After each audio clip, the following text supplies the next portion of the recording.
We are on and popping, mashallah. I'll set up the co-host piece in a second. What happens in an underground organization when the first and second in command are either killed or captured?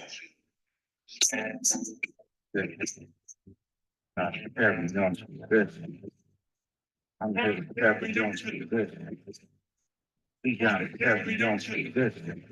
Man, listen, we don't listen to the Carry Jones tradition. I know the government listening. Fighting for expedition. They listen my right to the First Amendment. We rescinded when I'm penning these lyrics to brothers and sisters and enemies. Herod, in the mirror. Exhausted feelings and violent. Marching down the block, marking Scarby. Herod in the flesh. But it's second time it's red, black, and green on the crest. Black dog line. Been impressed because they've been obsessed trying to suppress this intellect and hope that the architects stay building. I'm on my vengeance, banning consumer, splatter, my gift is in life. The reason they matter is they preserving the shadow while we're standing back in the green with envy because they can't manufacture it. Got the African continent on my amulet feet, colorful blood brass like Jesus the Nazareth. Every revolution leading the cannabis from the passages spooky set by the door, the protagonist moving like I'm Sam Green, Lee, and Queen Batiste while these uncle come current sipping their green tea. In these mean streets, the police just want to beat. He just pulls up his feet. I'm on his handkerchief. It's like dinner reserved, Monsieur Bon Appetit. The judges, the police, the government on the sneak, the saga never cease. The cycle on repeat. The enemy on the creep. The coast was past the beat. I'm trying to carry on tradition for my peoples to be free. The proper insight, the God of trying to carry on tradition. The proper insight, the God of trying to carry on tradition. The proper insight, the God of trying to carry on tradition. Hey, your mom experience. Keep fathom and go from atoms to atom, design and intelligent. All because of the patterns, it's intrinsic. They say the wisdom is infinite. And if a tip of a pen is dipped in oceans with reservoirs that are limitless, the vitamin you strip, you still couldn't extinguish it. The rhythms of the algorithmic. The divine as his mind is balanced in the Tao and physics. The consciousness is existence that postulates. The ability is endless. Oscillate in between the forces and misses. We contemplate and sort beginnings, dying and hiding. Alpha and Omega. Looking for truth is found in the Vedas and Johnson and time are found in the shade. It's a Bodhi tree of the potency in poetry. It's from on the level of what poems speak. Decipher rules and some Romans rolling on second view and only that you know it's looking like it's Patrick Human. And not Campus Quran, super for the Judas, suitcase in a cycle with shoes. My ancestors look like Judas Moondress. They try to knock the hustle, they can't knock the Zulu. They off that Hulu, we with dogs out like Count Zuku. I make it move on the steps of Pyramid Kufu. I let your Hulu keep on spitting out this black voodoo. Traditions be carried to ancient. Amir get a perspectives trying to explain what our places are complicated. The arrangement of colored places. If this language is animals, minerals, molecular matrix, heaven and hell reincarnation. All signs of the same conversation. The real question is the evolution and elevation. Is it really the fit who survive in the soul and mind is stuck in stagnation? It's high technology, but impotent moral interpretations. We ignore suffering by changing the station of playing with applications on a smart mobile device. Thousands in the social network, but you can't socialize. Before you see clothing that come and move the wool from your eyes. Can we reap what we sow? We got the food full of lies. Tradition says the ways in the heart, it's not in the sky. Tradition says the ways in the heart, it's not in the sky. Tradition says the ways in the heart, it's not in the sky. Tradition says the ways in the heart, it's not in the sky. Yeah. Carry Jones for this. The proper insight, the God of here to carry Jones for this. The proper insight, the God of trying to carry on the proper insight, the God of trying to carry on himself, he becomes master of his environment, the captain of his own ship, the director of his own destiny, the accomplisher of his own ends. Trying to carry on to this.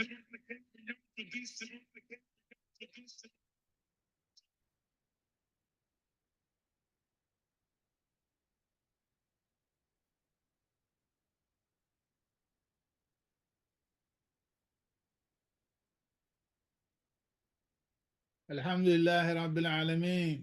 Wa bismillahir rahmanir rahim. Wa ashhadu an la ilaha illallah wa ashhadu anna Muhammadan Rasulullah. Dear brothers and sisters, Assalamu alaikum wa rahmatullahi wa barakatuh. Alhamdulillah.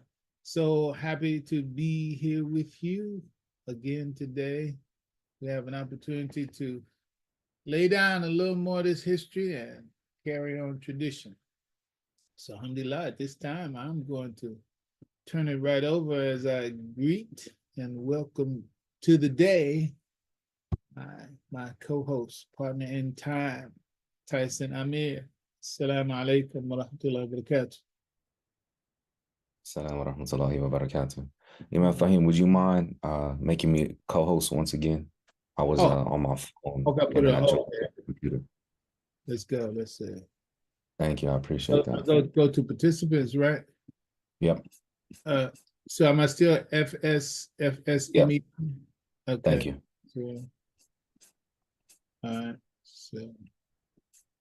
Perfect. So you good? Yeah, we're good. We're all the way good.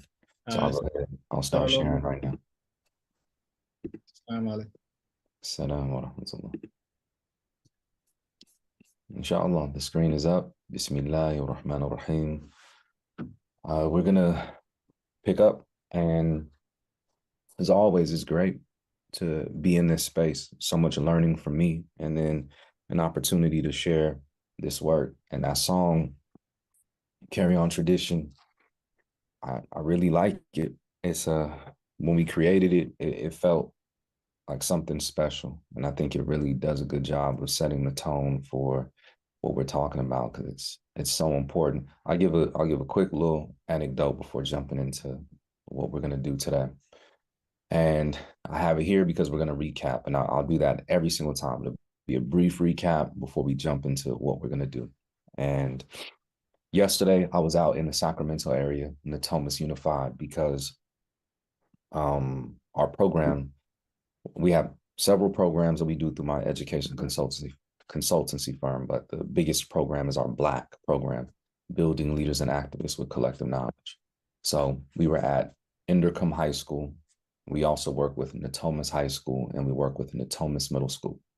So we're in our session yesterday at Indercombe High School, and I'm just introducing students to the Black program and talking to them about history. Like, what do y'all get taught about Black history in schools? We get taught about Dr. King, and we get taught about slavery. That's really the extent that these students can remember or are aware of that they get taught when they're in school. And then we were getting to some conversation about Dr. King, and one of the students, he was like, is Martin Luther King the same as Dr. King? And, you know, some of the students were laughing about that. And I was like, nah, don't do that. Don't do that. Y'all remember when I asked you, what do you get taught about your history in school? And most of y'all said nothing or just very few things. So I said, why will we laugh about this brother asking a clarifying question? It's quite possible that he may have been in a school experience where he wasn't even really taught about Dr. King, or he wasn't taught that Martin Luther King Jr. is the same person as Dr. Martin Luther King. You know, he might have not been taught that. And then when we really begin to learn it, his father was a Dr. Martin Luther King. And then there's Dr. Martin Luther King Jr. So the person that we're talking about the most is the junior, but his father was a well-respected person within his community who had political influence, social influence, was an organizer and all of that. So it's a great question. And that's why we have a space like this, our Black program, for us to learn about our history, for us to learn about our tradition. It's just so necessary for us to do.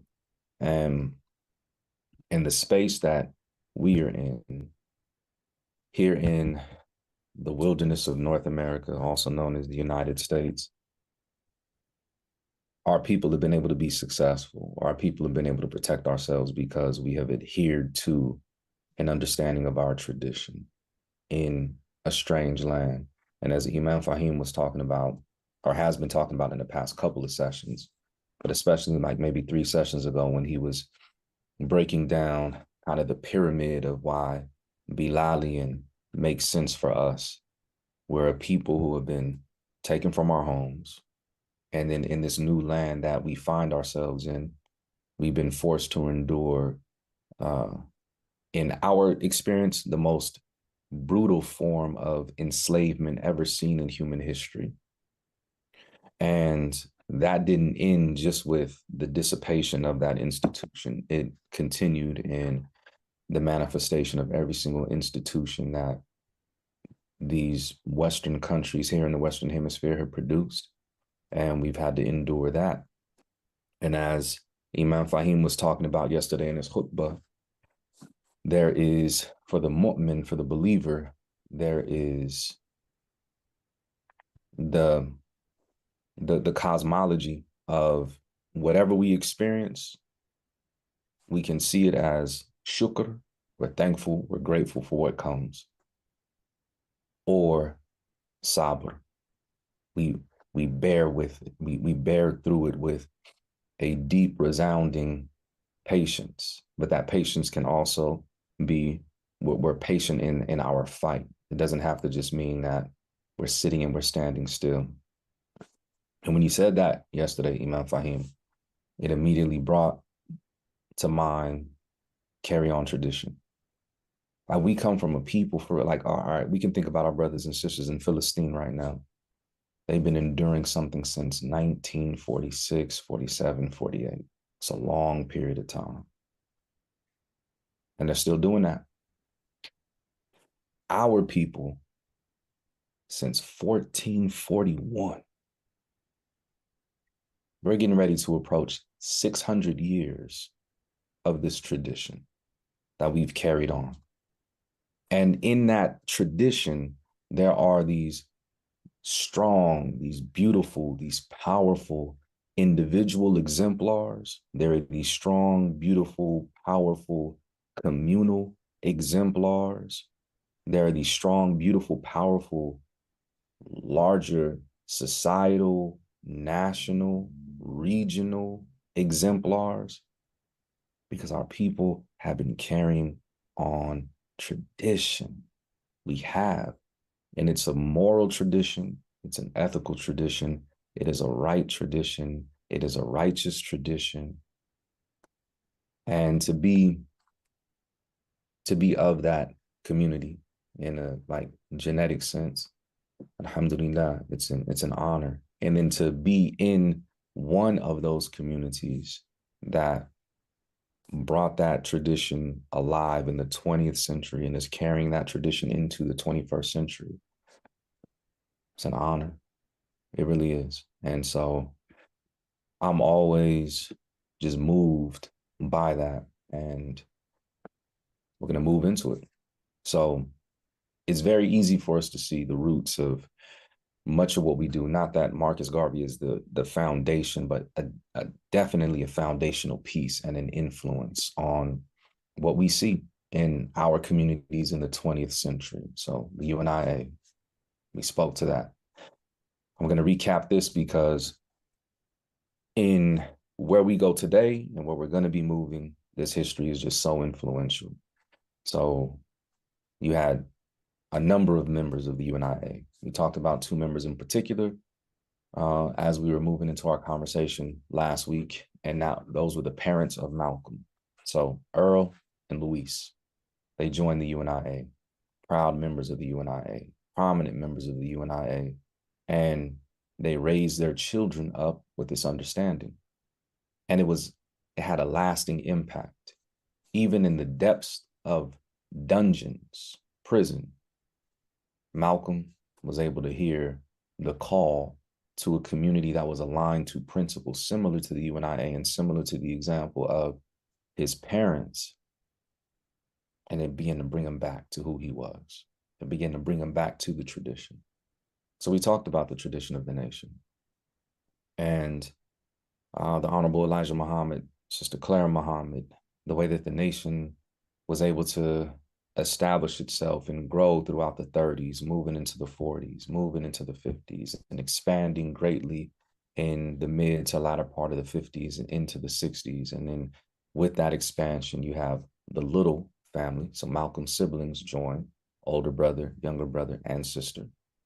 older brother, younger brother, and sister put together a plan for bringing this information to their brother. And I made the comment about it last week, how in the Spike Lee film, there's no reference to Malcolm's family, not to his half-sister who actually gave him the money to go for his Hajj, his famous pilgrimage, not for his older brother, younger brother, or sister, who were the ones who were constantly corresponding with him and telling him about the nation, and then also using this terminology of, this is like what our parents were doing. That's so important. And when you don't tell the story that way, you rob the people of understanding, oh, this was a tradition. It becomes more of the white Western way that these people love to tell their stories, which is just this exceptional, rugged individualism. I produced myself. No, you didn't. And especially not them, because you stole a continent from people. You stole labor, which you used in order to build up whatever. And then you continue to steal culture and ideas from people. You didn't do nothing by yourself. But that's them. That's the fallacy that they want to, feed themselves. We'll let them do what they do. For us, it's important for us to be able to see it. And then part of the reason why I really, really focus on this with our young people in these sessions is I feel when they see it this way, it makes more sense, because we come from these types of families. We come from these types of communities where you might have a parent, you might have an auntie and uncle, or, a grandparent or something like that, or, a play auntie, a play uncle, whoever in your community who is providing an example for you that you see when you're younger. You're like, okay, that stands out to me for some reason. And through that interaction, or through those interactions, it begins to help you build a foundation that that young person can stand on in an authentic way for themselves as they get older. And so I want them to see that, because that's part of how we've done it. That's been a formula for us, generation after generation after generation after generation. We know it. We understand the nuances of it. That's why we got to tell that story. And when we see it in stories like this in our people, it's so important. So then Malcolm, being supported by his siblings, comes out, and he comes into this beautiful Black community that welcomes him with these open arms and provides an opportunity for Malcolm to edify himself more, and then also distinguish himself with the abilities and the skill set that he has. And he adds to the beauty and the power of the Nation of Islam. What was already there, he adds to that. And then Malcolm leaves the nation. And so what we'll do today is talk a little bit about that part of Malcolm's experience, because it's an important part of this tradition. And then this gets us closer to the next part of the book, which is the Black Panther Party and Malcolm's influence on the Black Panther Party, which is so clear and concrete. And we know that because that's what Huey said. Huey, co-founder of the Black Panther Party, said on multiple occasions that Malcolm's example influenced him and influenced the development of the Black Panther Party, carrying on tradition. So with Malcolm, this was the image that I put in the book, Carry On Tradition, within the section on the Nation of Islam, which gave focus to Malcolm. And like in the way that I start this part out, after his departure from the nation in 1964, Malcolm X embarked on another transformative journey. This one expanded his political ideology and perspective and solidified his path and legacy as one of the greatest revolutionaries and freedom fighters in the 20th century U.S. history. One of the pivotal moments during this period was his pilgrimage to Mecca in 1964, a journey that profoundly impacted his worldview and approach to embodying our tradition. So Malcolm spent, what was it? So I think he joins the nation in maybe like 50, 51. And so then he leaves the nation. He's put on a 90-day suspension in November of 63. And then he eventually steps away from the nation in early 1964. So we could say 12 to 13 years. And even when he stepped away, there was still the connection to all of that time and that learning and the programming. And I don't mean programming in like a propagandized way. Like this was what his way of life was for so long. So, you know, he was moving into something else. And the idea of it being transformative is really important. And I made a comment about the book that I've been listening to, Manning Marable, A Life of Reinvention. That's his book on Malcolm X. It's not reinvention, it's evolution, it's growth, it's transformation. And the way that Manning Marable uses that term of reinvention, it's very dismissive. He describes Malcolm as moving into these different communities and creating a version of himself that allows him to be like safe, secure, and respected and welcomed into that new space that he's going into. So that he's basing it on those people around him instead of it being an outgrowth of what he sees within himself. And that's why it's important for us to tell our story. But Malcolm, he left the nation. And in the time, we can say about 15, 16 months from the 90-day suspension until February 21st, 1965, when he did, adds another level to his legacy and his tradition. So I want to bring just a little bit of that, and I'll do that through some slides that I have. All right, so we'll go here. All right, so we got Malcolm.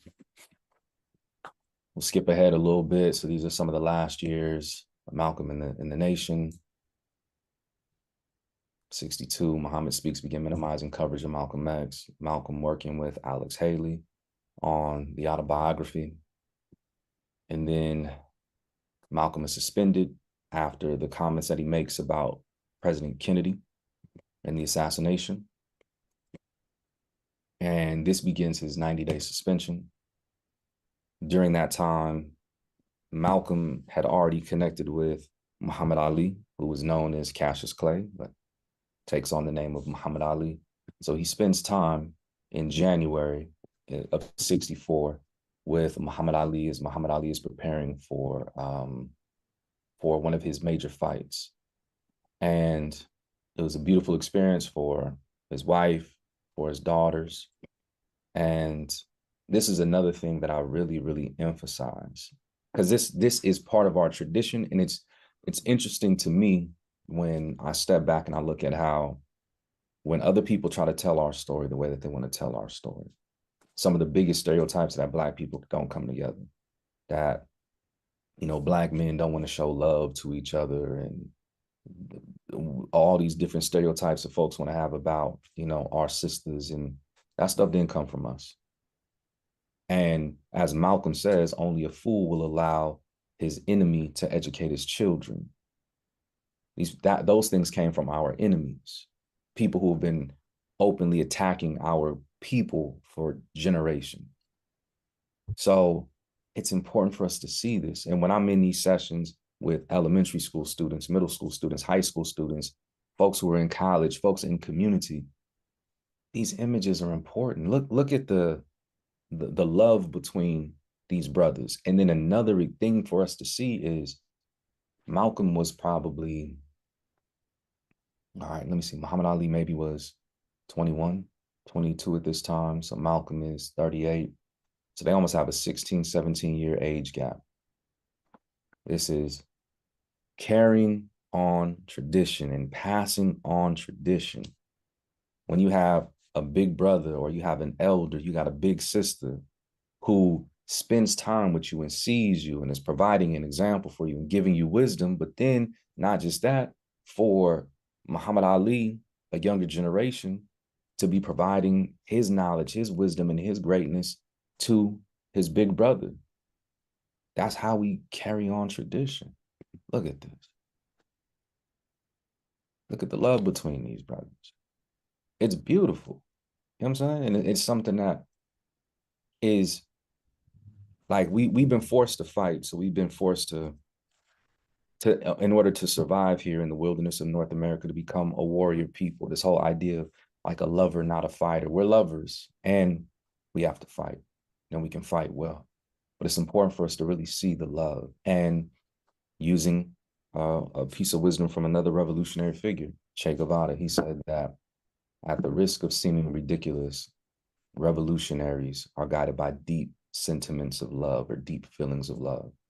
For us, our fight is different because it's born out of love, love for ourselves and love for our people, as opposed to love for material wealth, love for fame, right? There's a famous Spanish conquistador, I think it's Pizarro or something like that. He said, us Spanish, we have a disease in our heart. And it's interesting that he said it that way, you know, because in Islam, we talk about like the diseases of the heart. And he said the only cure for it is like gold and fame. You know what I'm saying? Like that's deep. And that's been the mentality behind so much of what these Western European countries have done with their imperialism and colonization. They're constantly seeking more and more. I need more money. I need more oil. I need more gold. I need more diamonds. I need more people that I can enslave. I need more this and that.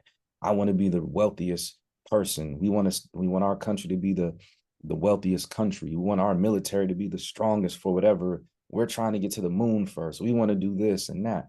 Like, fam, where's the love for yourself? Where's the love for your people? Where's the love for this planet? Where's love, period? That's not rooted in something material. That's been them.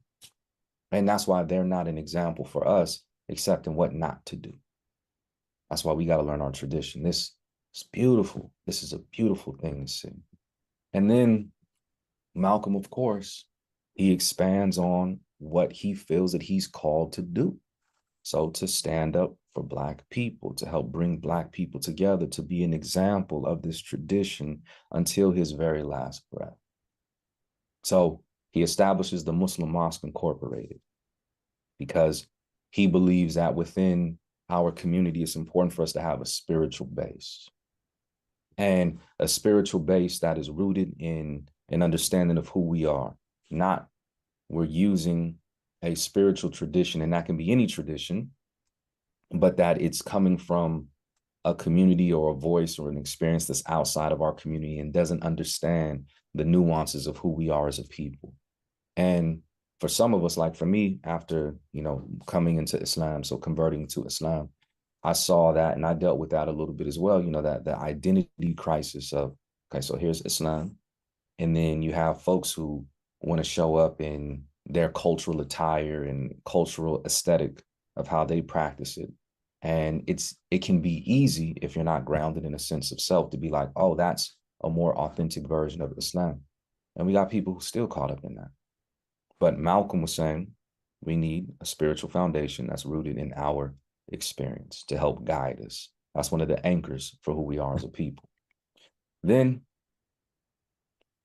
April of '64, one of his most famous speeches, the Ballad of the Bullet, is delivered, and it resonates still to this day. April 13th, May 21st, Malcolm travels to the city of Mecca to make Hajj. He also visits Egypt, Lebanon, Lebanon, Liberia, Senegal, and Nigeria. He meets with politicians and movement leaders during his trip. This right here was a picture I remember seeing when I was a kid. Malcolm is probably the main reason, Allah knows best, but in terms of like my understanding and recollection, is the main reason why Islam made sense to me and was the path that I wanted to be on. I felt a strong connection to Malcolm as I was beginning to understand him more when I was probably around 10 or 11 years old. I didn't know much about Islam outside of that. So Malcolm, and then of course, Malcolm was surrounded by these brothers and sisters in the Nation of Islam. That's what I knew.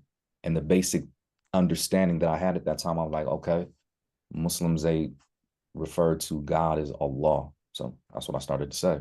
I also knew that Muslims didn't eat pork. I remember having a conversation with my parents when I was a kid, and I was like, I don't eat pork anymore. And they were like, why? I said, that's what Muslims do. And that was that. And then also, I remember as a kid, I didn't know the positions of prayer. And from what I was able to see as a kid from the Nation of Islam, you know, like how we make dua with our hands elevated, that's how I begin to pray. And there's a picture of me when I was young. I used to, you know, I was still am, alhamdulillah, a good athlete and want to continue to take care of my body and all that. But basketball, football, so I was playing, you know, a little Papa Warner football. And then one of the leagues I was in, I was an MVP. So they gave me this little trophy. So I had a picture taken, and then they were doing something. But in the picture, I'm like, you know, I have my hands raised in the position of the eye as I'm praying. Because it resonated with me that deeply. And so this was an image that I saw, and alhamdulillah, I made Hajj in 07, and I had a chance to visit Egypt. I was in Cairo. I had a chance to visit the Muhammad Ali Mosque and this other famous picture of Malcolm when he's, you know, praying in the Muhammad Ali Mosque. I took a picture very similar to it as a way to be like, you know, this is part of the path of one of these proud exemplars from our tradition. And then Malcolm travels more. He spends time with brothers and sisters on the African continent who are involved in an organization called the OAU, Organization of African Unity. Malcolm brings that idea back to the United States and forms the OAAU, Organization for African American Unity. And then he spends more time traveling, meeting, learning, growing, expanding his mind and expanding the reach of his political approach and his social organizing, and bringing more attention to, as he describes it, the plight of the Negro here in the United States, which is so important because we're so much stronger when we can be connected. We're not just here in the wilderness of North America. Our people are everywhere. If we can communicate and connect with our people in sound ways, we become stronger. And Malcolm was dedicated to that mission. There's Malcolm, other places, traveling, building, networking on behalf of our community. There's Malcolm with Maya Angelou in Ghana. This is Malcolm with Sister Du Bois, so the widow of W.E.B. Du Bois, spent a lot of time in Accra, Ghana. And then we get to the last few days of the last few weeks of Malcolm's life. So before he was assassinated, he spent time in the South. This is him with Coretta Scott King. February 3rd and 4th, Malcolm spoke at Tuskegee University. And in Selma, Alabama, while in Alabama, Malcolm met with Coretta Scott and other SCLC members. This is him addressing folks in the South.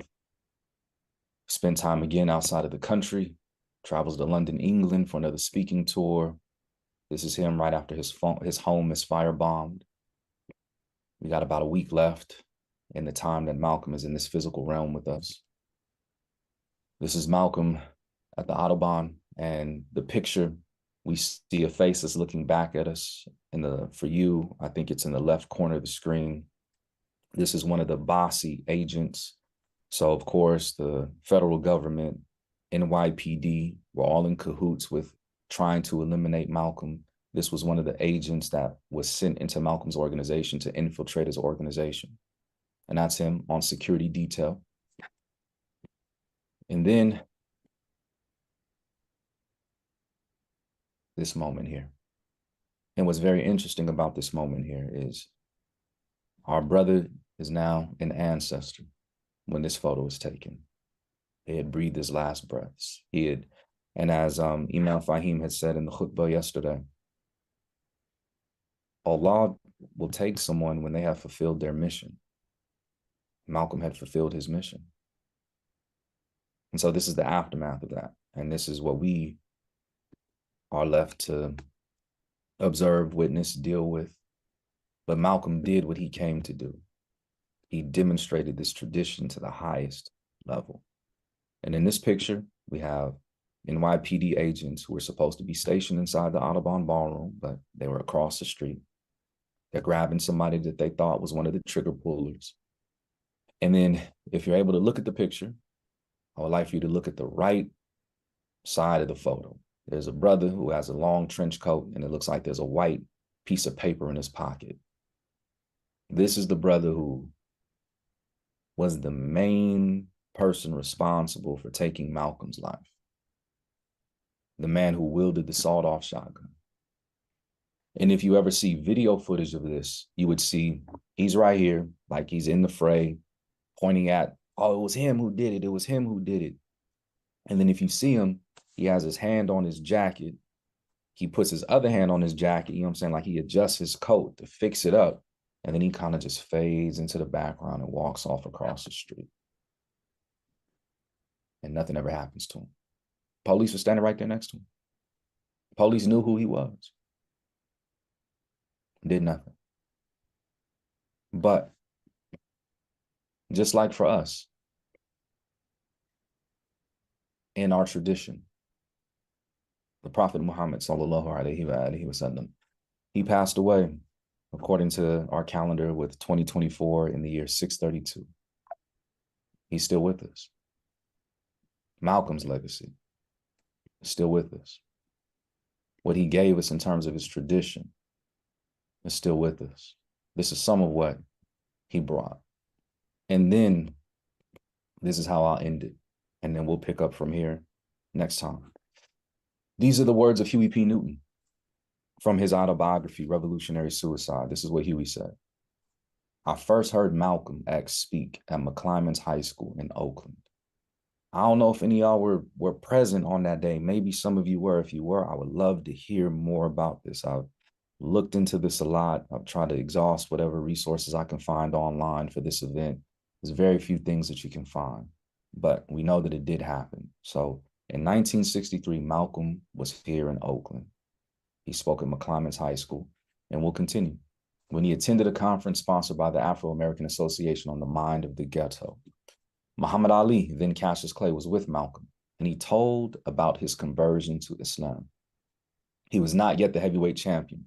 Malcolm X impressed me with his logic and with his disciplined and dedicated mind. Here was a man who combined the world of the streets and the world of the scholar, a man so widely read, he could give better lectures and cite more evidence than many college professors. He was also practical, dressed in the loose-fitting style of a strong prison man. He knew what the street brothers were like, and he knew what had to be done to reach them. Malcolm had a program, armed defense when attacked, and reaching the people with ideas and programs that speak to their condition. At the same time, he identified with the causes of their condition instead of blaming the people. So at this one event, you have a young Huey P. Newton, you have a Muhammad Ali, you have a Malcolm X. And in that moment, you have two, Huey was probably 20 at the time, might even be 19 at the time. I think he's about 20 at the time. You have Muhammad Ali, 21, 22, and them all being inspired by this brother who was a little bit older than them, representing another generation. Malcolm probably didn't even know it, but he was passing on a tradition that would find root here in the Bay Area and help form one of the most important revolutionary organizations of the 20th century in the United States. And so I'll bring us back to this real quick as I end this part, because in the book, Carry On Tradition, I make that statement very, very plain. So legacy of Malcolm X. So here at the bottom of page 86, this is Huey again from Revolutionary Suicide. Therefore, the words on this page cannot convey the effect that Malcolm has had on the Black Panther Party. Although, as far as I'm concerned, the party is a living testament to his life work. I do not claim that the party has done what Malcolm would have done. Many others say that their programs are Malcolm's programs. We do not say this, but Malcolm's spirit is in us. That's what Huey said about the Black Panther Party. Because the legacy of our brother, El-Hajj Malik El-Shabazz, Malcolm X, still moves us to this day. Moves people all throughout the world. And a young brother who was raised up here in West Oakland saw Malcolm in 1963, studied Malcolm's work, After Malcolm was assassinated on February 21st, 1965, Huey said somebody needs to carry on the political legacy of Malcolm. October 15th, 1966, they formed the Black Panther Party. And when they do, he forms it in a way where he says, Malcolm's spirit is in us. It's deep. That's tradition. And that's tradition being carried on. And so we'll talk about that next time. All right. Alhamdulillah. All right. Can anybody say PBS? Alhamdulillah Rabbil Alameen. So much. Thank you for what you've done. I have to resist the temptation. Let me begin. Bismillahir Rahmanir Rahim. Alhamdulillah Rabbil Alameen. It's just wonderful. I can't even figure one word to say because each word leads to another. But we look forward to the continuation of that in next week. I'll say this though, speaking of young people, and it's very powerful to point out how young all of these significant, powerful figures were in their time.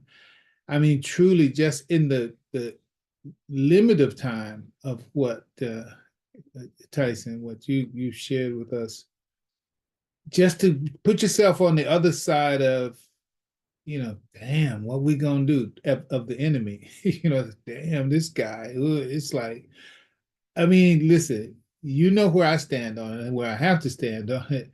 But they said, we got to take this guy out because he's a global phenomenon. He's a one-man wrecking crew. I mean, Malcolm in who he was. It's like, yeah, that was God's doing. That was the connection with that lineage, And so it's like, that was scary, just period. And without even thinking about all the others that were operating at that time and what was fomenting in Africa and in the Middle East, the master plan hadn't, the concrete of their master plan for the West in the end, that concrete hadn't dried yet. So, so you got the Malcolms and the other leaders walking through the concrete, leaving footprints, and they said, we got to stop this. So, a'udhu billahi minash shaitanir rajim, nothing happens except by the will of Allah. So, alhamdulillah. So, I'm really, really happy that we are still a part of that unextinguishable line of sacred life. That's who we are. That all of us, even you who are not speaking, you are there. Just think about like the restaurant photo with Malcolm and Al-Hajj Malik Shabbat. It's like, think about all the people who are there who were unknowns and who continue to be unknowns, but they were there. They were there. They saw, they heard, they felt, they smelt, whatever. They shook hands. They, took pictures with these great luminaries in that great moment that, we here, 60 years later are seeing. So for us who are here now, even though you may not be on stage, the point is that you are connected with that tradition. And it's really special. It's really special. I got to do one more, one more before I go on. What I'm actually, my feeling is, and if I keep talking, it's going to definitely be that. But that my presentation was going to be shorter today because the number of slides at least seems to be fewer than what I would normally. But it contains the idea that I want to share today. But the idea is just reverse. I don't know if any of you have ever saw the movie of Fallen. I think it's just called Fallen with Denzel Washington. Of course, I'm remembering Denzel Washington's role as Malcolm in the Spike Lee flick, which Tyson has teed us up on understanding what's not there, and it's absolutely positively critical. But the point is that in the movie Fallen, it was going the reverse way. It's the shaitan, really. But the same principle is at work. It's just the passing it on by the sensitivity, having the sensitivity, having the touch.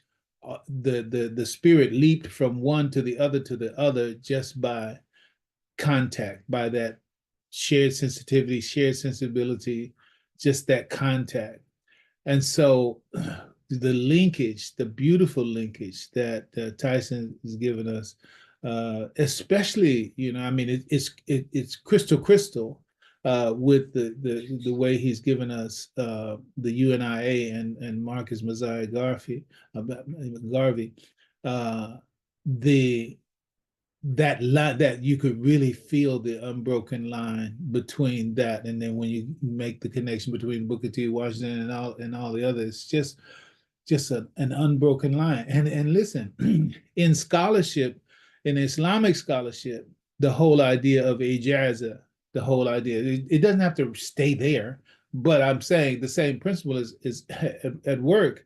The ijaza, and ijaza also means to cut, right? So it means you get your ijaza, it means you cut loose. You cut loose, and so you're free to, carry on the tradition. You've validated your connection with the tradition. Now you are also free to expand and extend the line, right? So each one gets their ijaza, and so when you find sheikhs and alims, in this time, they trace it back. My teacher was so-and-so, whose teacher was so-and-so, whose teacher was so-and-so, whose teacher was so-and-so. And so for them, my knowledge, my scholarship goes all the way back to the prophet. Some of them have that. Well, that's the idea. The idea is to have that full connection. But getting back, that's that. Okay. Well, the same principle applies to what we see in the life of leadership in the freedom movement for us as a people. We are at and in connection with the fullness of that whole line, all the way back to 1441. We could that thing can be sketched out, and you have that in tradition, in carry on tradition. Tyson, just for the record, go ahead and state, and also we want to put in the link. How can people get the book? Because there's still some, no doubt, who haven't got the book, and when they hear this, I want them to be able to know where to go. Okay, all right. I'll put a link in there. Best way, though, is if you're here in Oakland, get it from Masjid Wadadeen. We'll be selling copies at the Masjid. And then I'll put a link in there if you want to get it from my website, or if you want to buy it from the oldest Black bookstore in the country, Marcus Books. Okay, all right. And online, what about online? Online, yeah, you can buy it from me. So I'll put that web address in there. And then if you want, it's on Amazon too. I just don't encourage that. But Amazon is the quickest way for you to get it. I got you. And it is carry on tradition, right? Exactly. Yep. Carry on tradition. It'll come up. All right, thank you. All right, let's go with what we have today.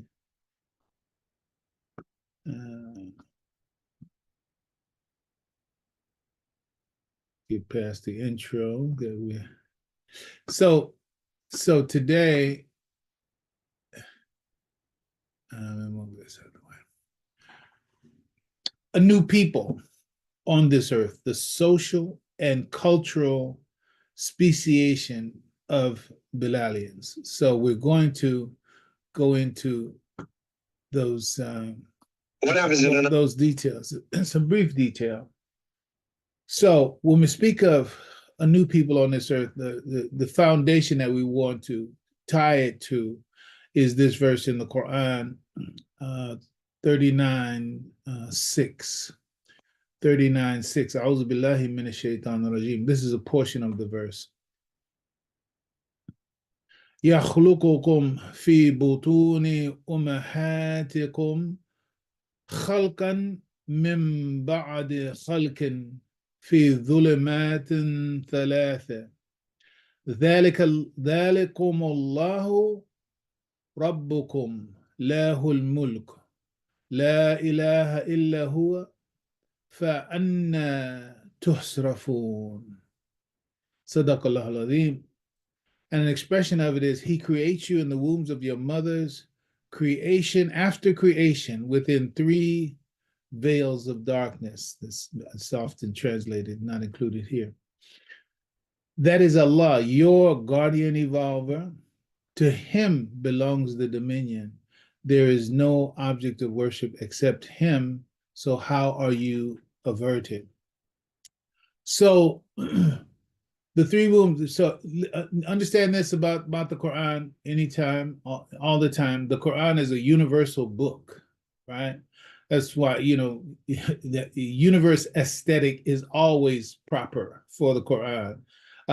Just remind yourself, if ever you get disconnected, from that idea, everything in creation is an ayah, and every verse in the Quran is an ayah. So that the Quran mirrors the universe and vice versa that's a given.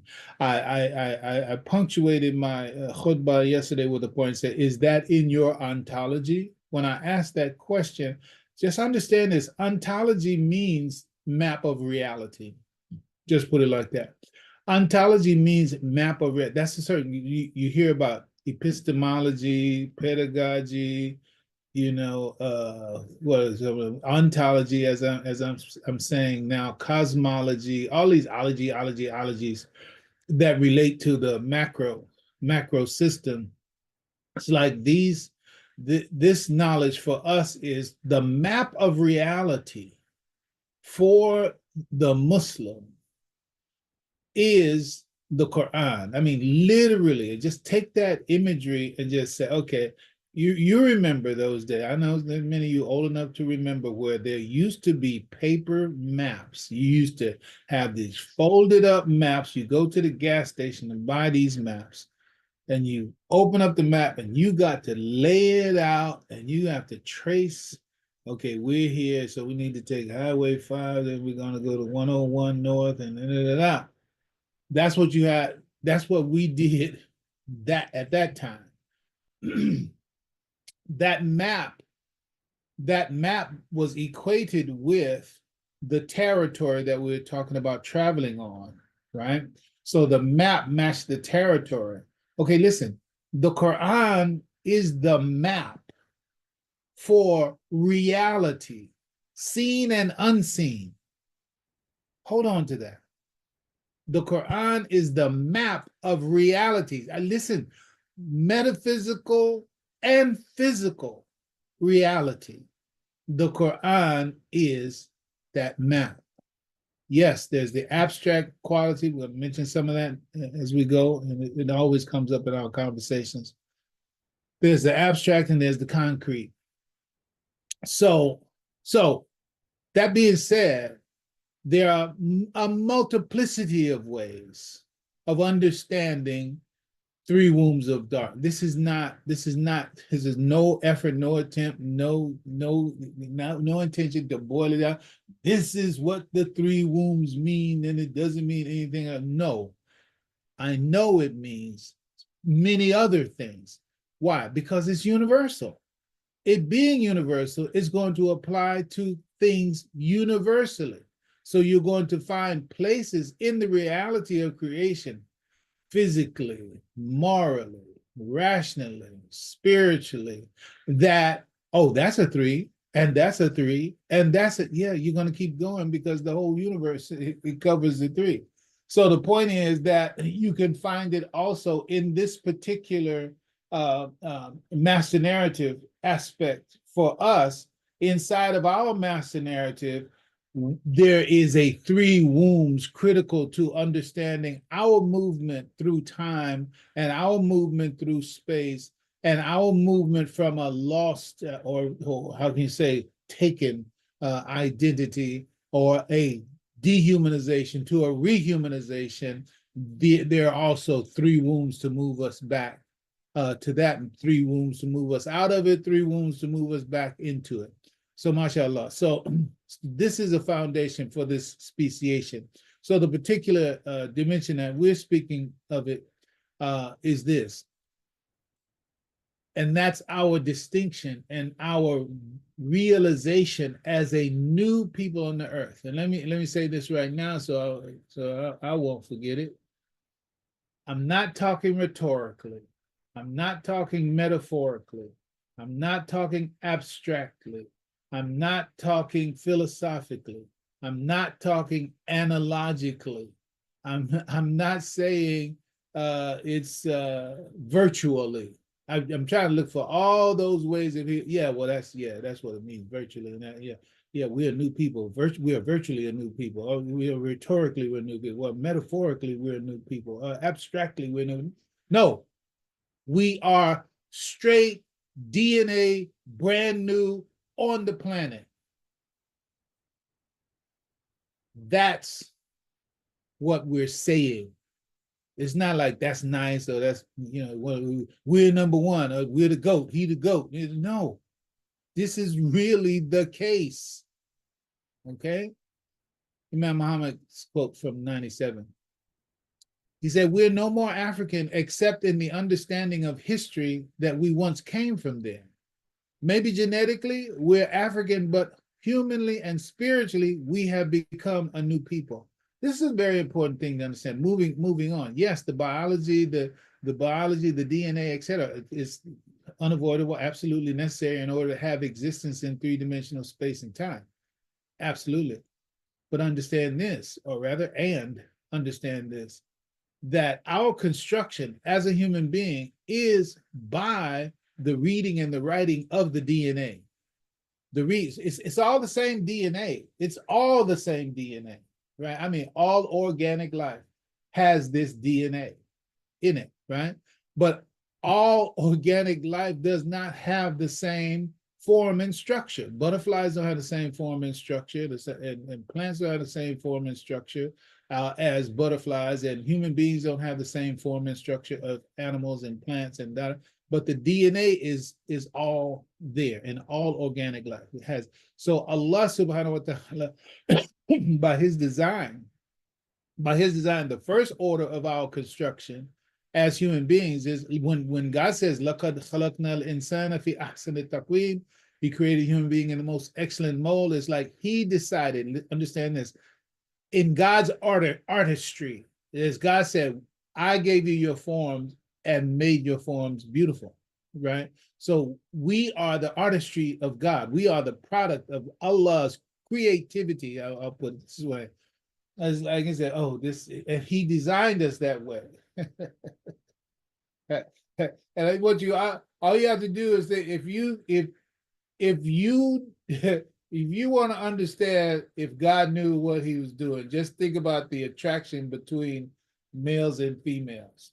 Just think about that when the handsomeness of a man strikes the consciousness of a woman and the beauty of a woman strikes the consciousness of a man, it's like, man, so what are you saying? This is what I say sometimes in my private thoughts, right? Say, man, God knew what he was doing. Trust that. God knew what he was doing. There's a little trope somewhere in some of these little whatever meetings that you're gonna love this. and I know Allah subhanahu wa ta'ala, he said that for the human male and the human female. He said, you're gonna love this. Allahu Akbar. And of course we know Shaitan gets in the mix and messes it all up at different levels. But the original plan, design of Allah, man, I say, natural people say, God, I don't have no problem with what you did. Allahu Akbar. All right, let me move on. Okay, so Imam, he said, maybe genetically we're African, but humanly and spiritually we have become a new people. That's what we have to understand. God has allowed us to be taken from our roots on the continent of Africa and be rooted and planted in another soil to grow again. This is God's plan. He's doing his thing. God, you got to plant. You remember Shaitan said, I'm going to come at them from the right, from the left, from before, from behind, blah. God said, fine, alayya mustaqim, the Arabic says, alayya mustaqim. Imam Muhammad explains that to me and said, this is a way that's just and fitting for my plan. This is a way that leads straight to me. And there's another level on which the Imam said, this is my way to keep it straight. And so you have to get deeper into the philosophical dimensions of that statement. Nevertheless, the point is God knew exactly what Shaitan was going to do. And while he has a responsibility, obviously it's not something we're trying to teach right now, but just to touch on it, it's like God was not asleep or absent at any time that Shaitan did those right and left and before, behind moves, including the experimental clinic, and including the transatlantic slave trade. God said, yeah, okay. Yeah, go ahead. When it's my turn, it's all gonna be over. And those that suffer in my will, having allowed that to happen, they're also not going to be dealt with unjustly. They are going to be in a better state and situation where they won't want to leave the condition. There's a whole ocean right there, but I gotta keep going. Wow. Yeah. Yeah. Let me just hit this real quick. Tyson mentioned about the khutbah yesterday. So inshallah, and we had all kind of technical aspects, issues. We're gonna get it all worked out, inshallah, but everything is still mashallah. But the point is that we talked about not understanding how Allah deals with suffering, not understanding the role of suffering in the ontology, not understanding suffering is a part of human reality. And if you don't understand the role of suffering in human reality, you think it's some kind of accident, and unfortunately in some religions, they say it's like punishment or suffering is like a curse that comes because of something Adam did or whatever. No. Suffering is always a part of the plan. It's a part of the trial, right? And so all I can do is just hit on it and move, just to give you just continuing thought, another way of looking at, yes, there are horrible things that are going on and have been going on in the world. You can talk about whatever. You can talk about Rwanda. You can talk about the current situation in Palestine. You can talk about the situation in the Holocaust and the Ma'afa and so many others. Sorry, the name for that. The first Tyson, you may know, but that first purge that in 46, 47, that started to move the Palestinian people out of there.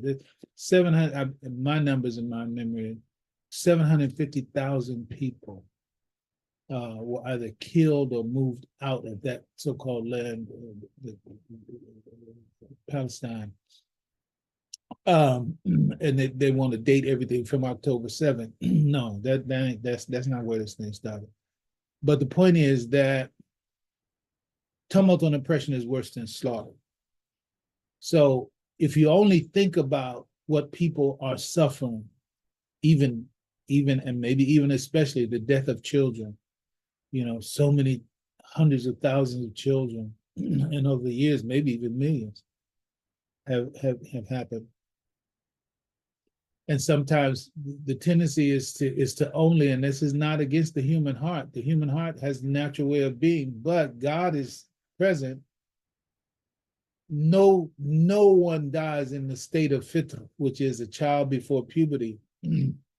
Child before puberty dies, and mashallah, my wife and I, we have a son who died in that state, and we hope to, inshallah, see him again in the life that comes hereafter.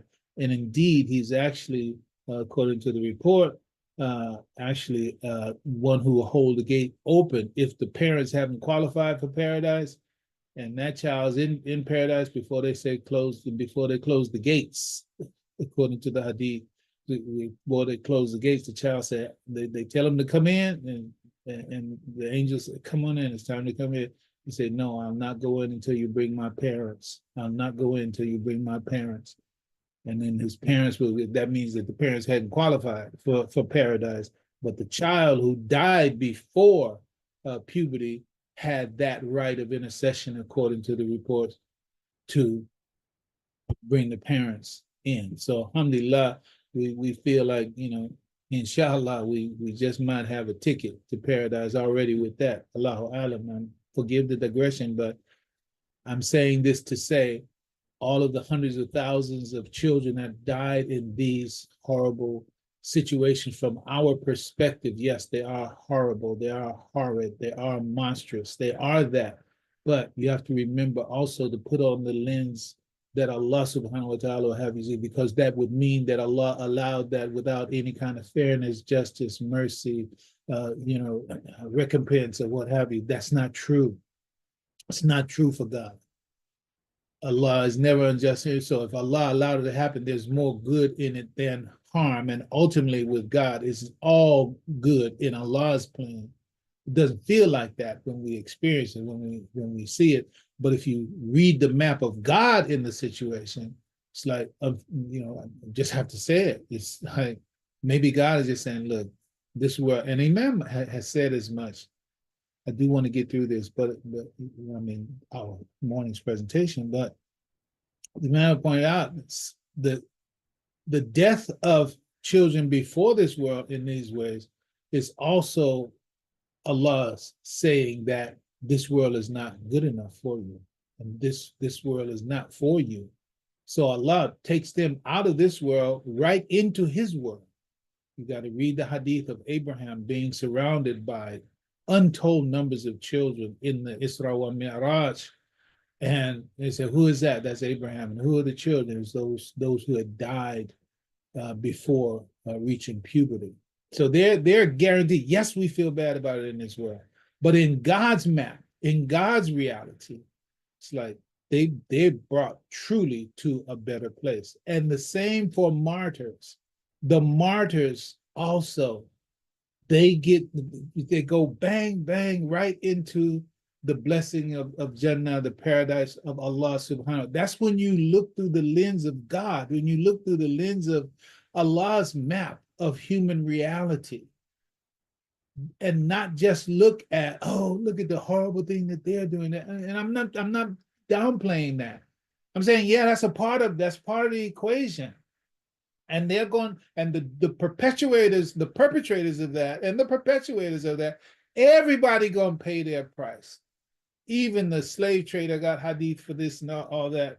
But mashallah, I'm gonna have to just relax. It's just like sometimes some things you just gotta say them, and you say what you can, and next time you say more about the other stuff. But it's like with God is never absent any time or place. Those things that we can look at through a lens and say it's all bad, which includes quote unquote Black history. We can think it's all bad. No, you gotta, yeah, that happened, but was not God present when it happened? Okay, well then why did he let it happen? And what's the outcome of it? And so it's like you got to be sure to be looking through the lens of God and reading from the map of God, and not just reading from the perspective of it's all bad, it's all injustice, it's all unfair, it's all oppression. No, it's also Allah setting it up for his reward and for his resolution, for his triumph. That's happening. It's always happening. And it has always happened, and it will continue to happen. And I'm saying that's what has happened right now with what we're talking about. And you and I are the beneficiaries of God's plan for the latest in the epoch of human history to suffer at the level of detail and the magnitude that the people called Negro, now Bilalian, have suffered. All right, hopefully that can round it up. Get back to this quote. That's what we have to understand. God has allowed us to be taken from our roots on the continent of Africa and be uprooted and planted in another soil to grow again. This is, you should really understand, we are God's. We are God's project. MashaAllah, alhamdulillah, rabbil alameen. From darkness into light, from nowhere into somewhere. Yes, it is a beginning all over again. God says, he formed you in the bodies of your mothers. That's in the verse that we read. There is where he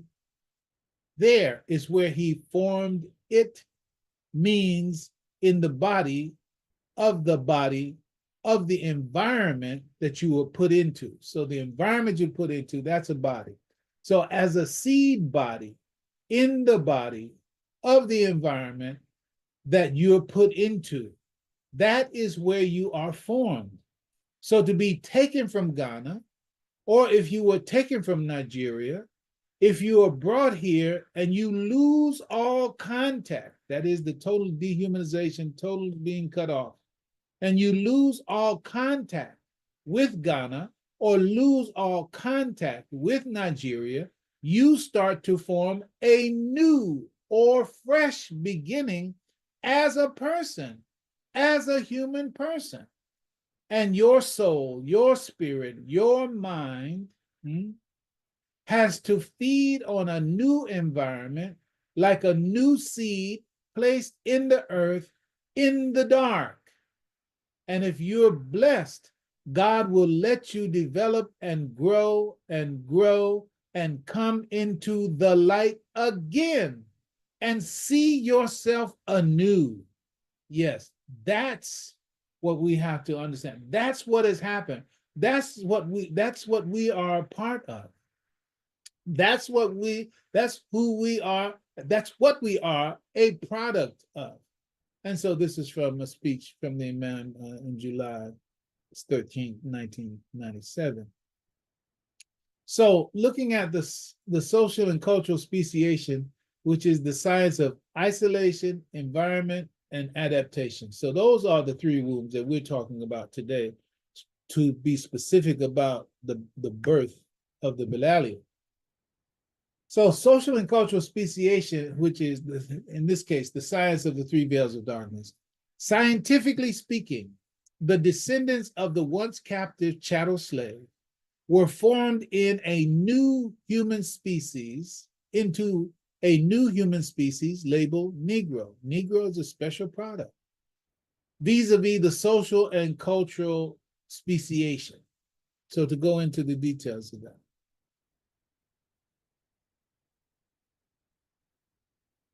Computer decides he wants to